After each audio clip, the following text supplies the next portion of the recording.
The following message is for anyone who has ever come in contact with one of these.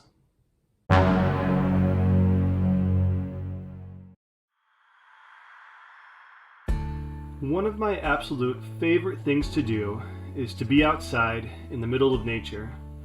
I love the sound of wildlife, the opportunity to slow down, the lack of the noises and contention of the modern world, but I do not like these. With all the beautiful things in this world, sometimes I just think, why? I've often been asked, how can someone enjoy the outdoors when the outdoors is full of these guys? Well, as with anything, preparation and knowledge allow us to overcome opposition and find joy in the midst of it. So what do we do to avoid ticks, and what do we do if we're bit? First, if you're going to be spending time outdoors, you can limit your exposure by knowing when ticks are most active.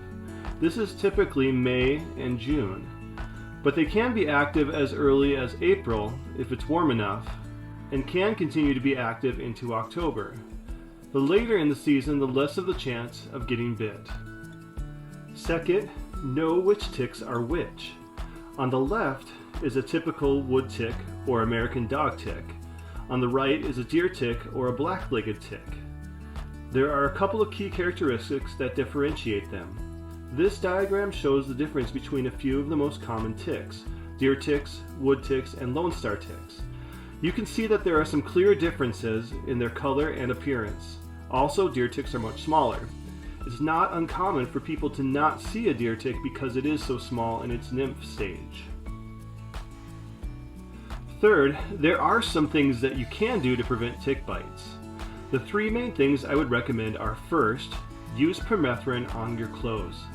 This is something that you would do prior to camping, hiking, hunting, or whatever you'll be doing outdoors.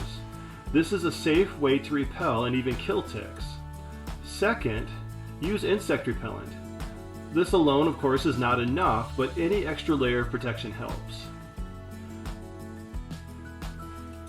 Third, do a thorough tick check immediately after getting home. Be sure to check places that are hard to see. Tick bites don't hurt and often don't even itch, and the sooner you find it, the better off you'll be. If you do get bit by a tick, removing it as soon as possible is the first thing you should do. There are some specialty tools that can be used for this. Also, a fine tip tweezers can be used as well. If you get onto the head of the tick adjacent to the skin, pulling out as much of it as possible. Second, identify the tick. Knowing what type of tick was attached is super important, as different ticks can transmit different diseases.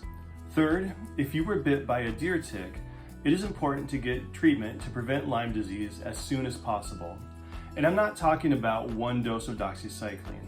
This particular treatment is not as effective as some may think.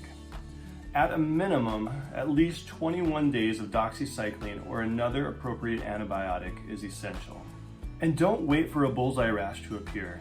Many people never get a bullseye rash, and sometimes symptoms don't develop for days, weeks, or even months after the tick bite.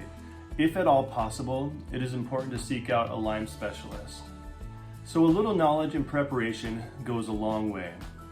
Unfortunately, we can't have the outdoors that we love without also having the ticks.